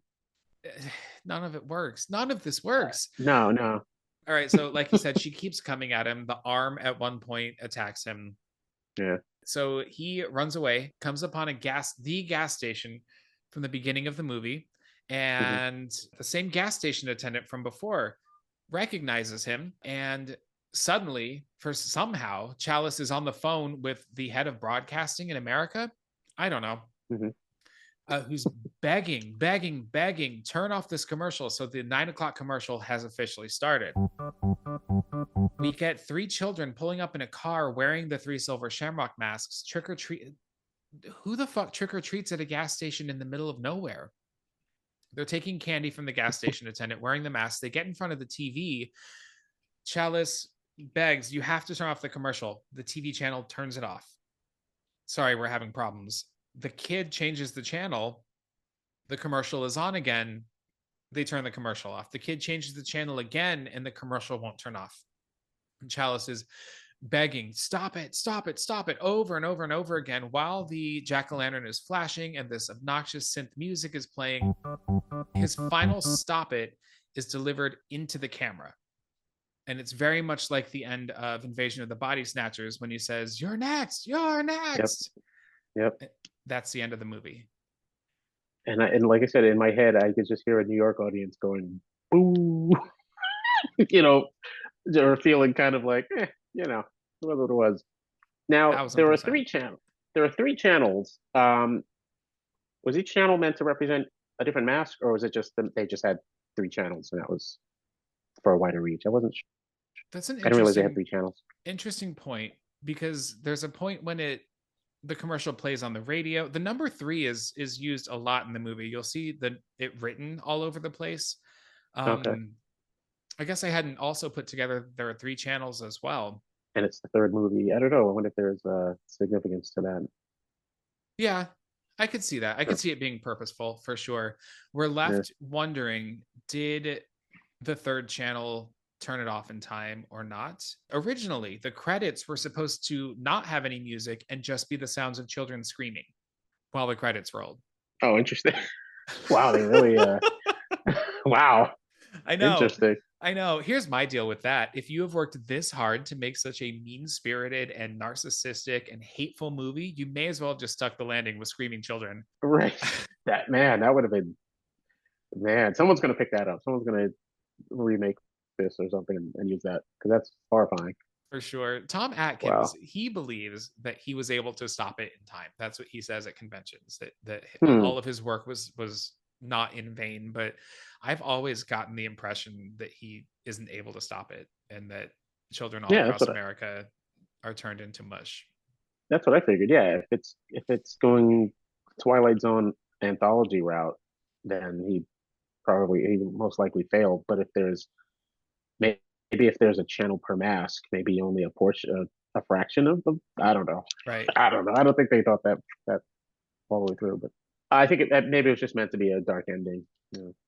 Totally. But speaking of things not making sense, a film critic named Jim Harper remarked, any plot dependent on stealing a chunk of Stonehenge and shipping it secretly across the Atlantic is going to be shaky from the start. And then he makes this point. There are 4 time zones across the United States. The Western Seaboard had literally 4 hours to get the fatal curse-induced advertisement off the air. This was not a good plan. Like, Cochran would have run this at 9 p.m. in California, and then it would have run an hour later Mountain Time, and then an hour later like Central, and then East Coast. What? So I guess if there are no different time zones in the UK, Nigel didn't account for that in his script. Correct. Is that over? Yeah. I don't know. Whatever. The movie doesn't work for me. And I've tried for years. And I think for a while I was just trying to be cool, because now there is this camp of people who enjoy it. And I'm not taking away from that at all. I do think that there are reasons to enjoy this movie. I think that there are some really good ideas. Like I said, it's a great movie to look at. And I think it's well directed and well shot, decently acted. But it doesn't work. Right. For me. How do you feel? I agree. I think it has the ideas. It's the last little hurrah with the original Halloween team before they decided, you know what, let's not do this. Or, let's walk away from this. Yeah, I would say the pros that I could think of are just the enduring qualities of the aesthetic, the Dean Cundey cinematography. The music's not that great. It's kind of like I mean, it's Carpenter and Alan Howarth again, but there's no like defining theme like in the Halloween films, and it lacks the consistent paranoia and the scares. It doesn't quite have that going for it. So you're relying on characters who aren't that interesting, doing sort of pulpy character things that don't really work outside of a 10-cent novel, 10-cent paperback or whatever. Yeah. And it's sort of relying on tropes that we've already seen that were done better in older movies. I get the influence on it, but it's not quite working. But it has the ideas. There's a lot to mine if they're gonna go back. I know they're itching to go back to it, and I'm sure there's a lot of fan fiction out there and theories that are just waiting to be developed into stories about the Silver Shamrock and the Michael Myers connection, all that sort of stuff. I'm sure it's there. Absolutely. Because they went back in, what was it, part 6? They went to like Dr. Wynn. He was like the last character that was that wasn't utilized. So I'm like, it was so obvious who it was going to be. That was the last character, literally. Right. But there's a lot they can do and utilize. Is it all going to work? Who knows? But it might work better if it's more thought out than the shades of ideas that are hinted at here. But I really think this film could have worked if it had just a stronger protagonist, or if they had just swapped the roles and made Ellie the driving force of the story, because it was her father who died, and there's a mystery involving her father, but she's kind of relegated to, she's just the love interest and isn't given a lot to do, to the point where when the twist happens with her character, you don't realize there's a change in her character because that's who she was the whole time. Yeah. She plays that same level the whole time. But I appreciate the aesthetics, the masks. I do think of it when Halloween, because it's not my go-to movie ever, really, at all. No. But I think of the imagery. I have the shirt on. I have I love the aesthetics of the mask. I think that's enduring. Whenever I see them in like the stores, I see they have like figures out now, and they have any kind of imagery of the mask. It just feels like Halloween. Yeah. The movie itself, not so much. Yeah. So it's just, it has those little elements here and there. Maybe it needed a younger cast, or something. I think it maybe needed extra characters who were more endangered. Yeah. For them to make it more interesting. From the perspective of the trick-or-treaters, perhaps something like that. It needed a little something, not just every man meets younger woman and sleeps with her like after 3 hours. It was just kind of like, there's nothing there.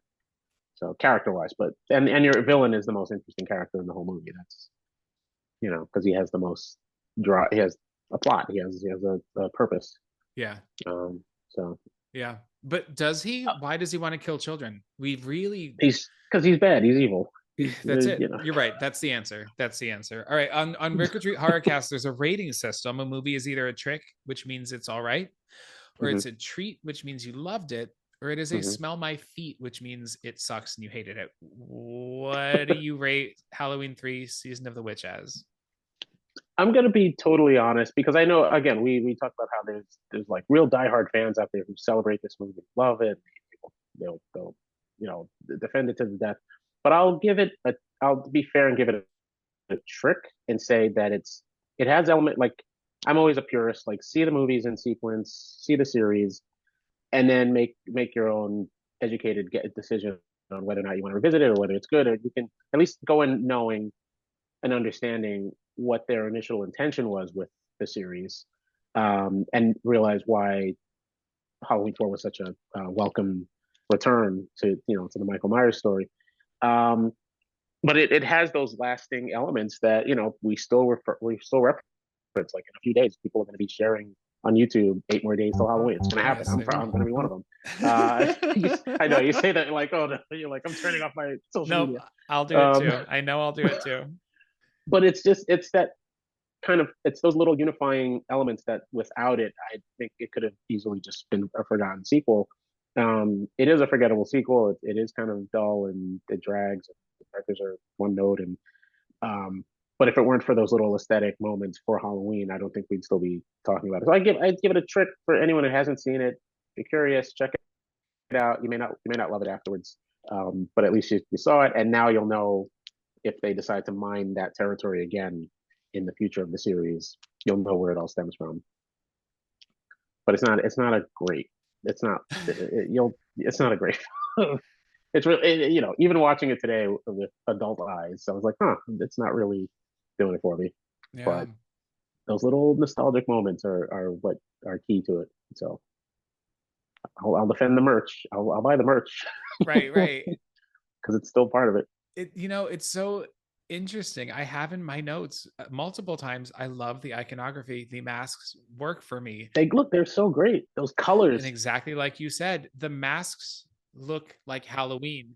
The movie does not look like the movie does not evoke fall That's or right. That's right. Yeah, yeah. spooky. There's nothing spooky about this movie. It's very not just the kills, the movie itself is sterile and clinical. Hmm. And I think that's why people can go to Halloween 4 and it's like it's a reset, and that opening says, okay, we're going back to fall. We're going Yeah. back to that. I still remember seeing that in the theater. That was my first theatrical Halloween, and you're sitting in the theater, you're waiting for the theme song to hit, and it doesn't. It's like no, we have to bring you back into this world and this time frame, and the season, and it does it beautifully. Like Yeah. that imagery, I love that. I haven't been able to like go pumpkin picking or apple picking or anything. I haven't been out in that like a cornfield in a while. One of these days, like I'll get back to that one of these seasons hopefully. But yeah, I'll watch those types of clips on YouTube just to put myself back into that zone.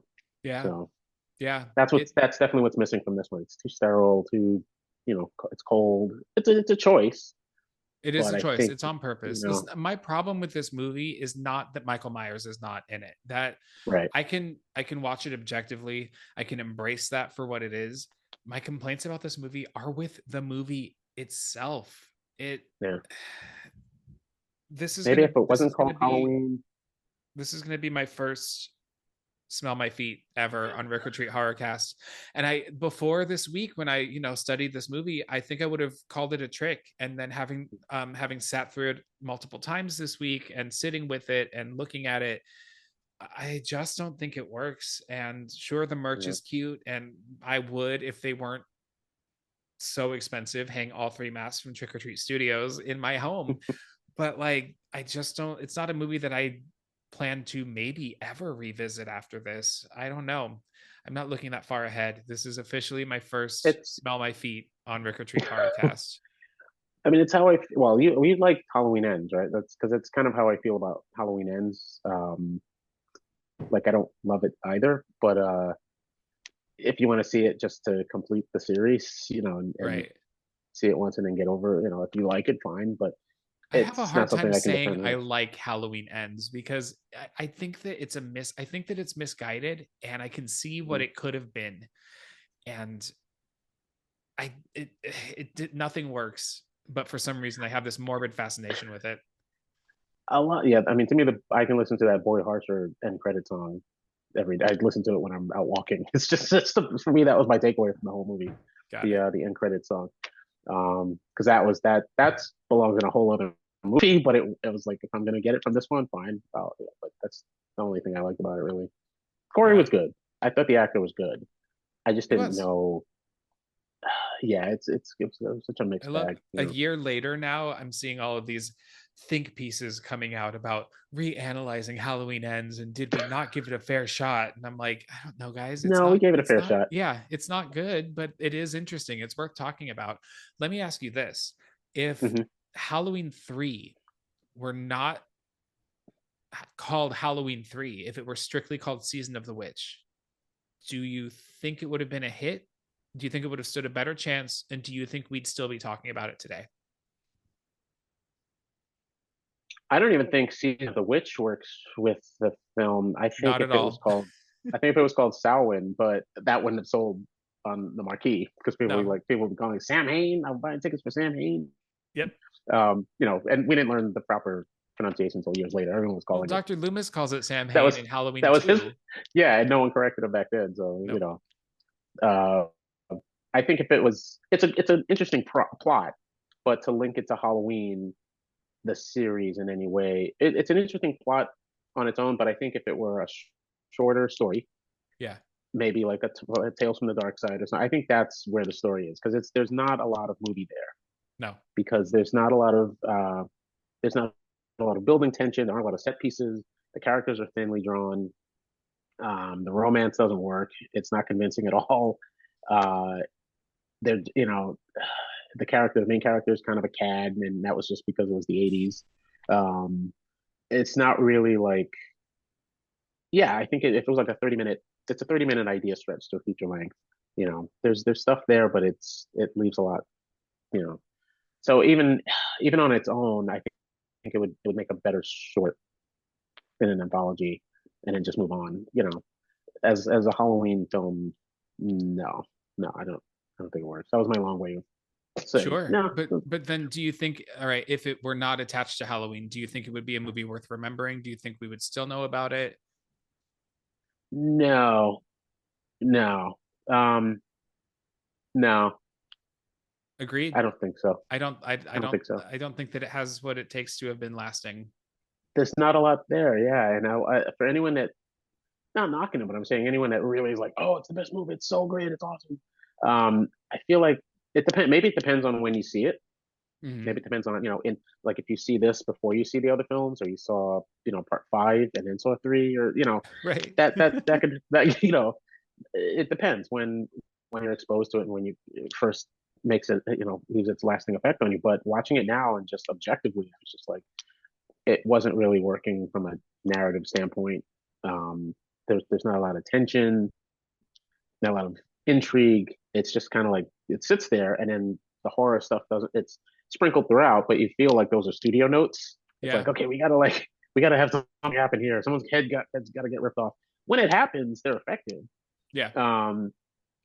It's the same thing with Halloween 2, when it could have been even more suggestive and less scary. Even the fog was the same way. I think his style was always very swift and suggestive, because he comes from that sort of old school mentality Hmm. of the horror.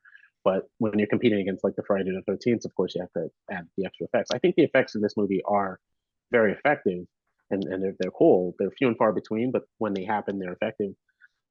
But I outside of that, there's not a lot of excitement happening, and the characters feel, just dull, and the pacing is kind of dull, and yeah, it doesn't quite work. But No. I say still see it, because you might find that, like I said, it'll help people see where it stands in the series, in the overall franchise, and they'll understand all the references that make their way around the internet every year. So Yeah. And that's I think it does inform the rest of the series. If this movie had been a hit, we would not have gotten Michael Myers back. So right, yes, I right, do say right. see it. I always say include it in your lineage for sure. Hmm. Make your own choice. I do recommend watching it. I do think that it's like it is a part of the genre that's really monumental. And Hmm. whether you're gonna like it or not, I do think it's worth a watch. And I do want to make it clear to my listeners who do love this movie, like, no shade. I see it, I get it, I see you. It just, for me, it doesn't work. Like if there's a midnight screening somewhere, it's like, I'm gonna do laundry that night or something. Right. Yeah. Like, I'm I'm good. probably going to go to this 11 p.m. showing of When Evil Lurks. I would not go to Oh an yeah, yeah. 11 p.m. showing of Halloween 3.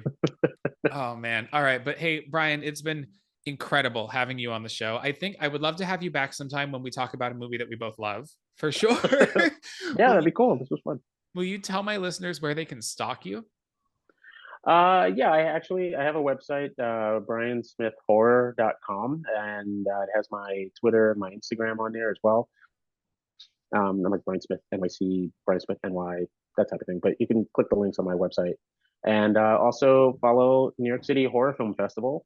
That's nychorror.com, and we're on Instagram, we're on Facebook, and we'll be it's this December 7th through the 10th, at Look Dine-In Cinemas on West 57. So hope to see you there, and our tickets and passes are now on sale. So check out the schedule and check out the films, and yeah, come on down. So cool. I cannot wait to check it out. I took the whole weekend off. I'm super excited about it. Oh, nice. Nice. Very cool. Yeah. You can follow the podcast on Instagram and TikTok at RickOrTreat Pod, and on YouTube, check us out at RickOrTreat Horrorcast. And that's all that I have. I want to wish all of my listeners and Brian a really wonderful and spooky and memorable and incredible Halloween. And we'll see y'all later, spookies. See you later. Thank you. Thanks for coming Rick-or-treating. It'd be a real scream if you'd take a moment to subscribe, rate, and review the show on whatever platform you're listening on. The show's spooky intro and outro music is a cover of Camille Saint-Saëns's Danse Macabre, with orchestrations composed and performed by Lestat von Monlicht.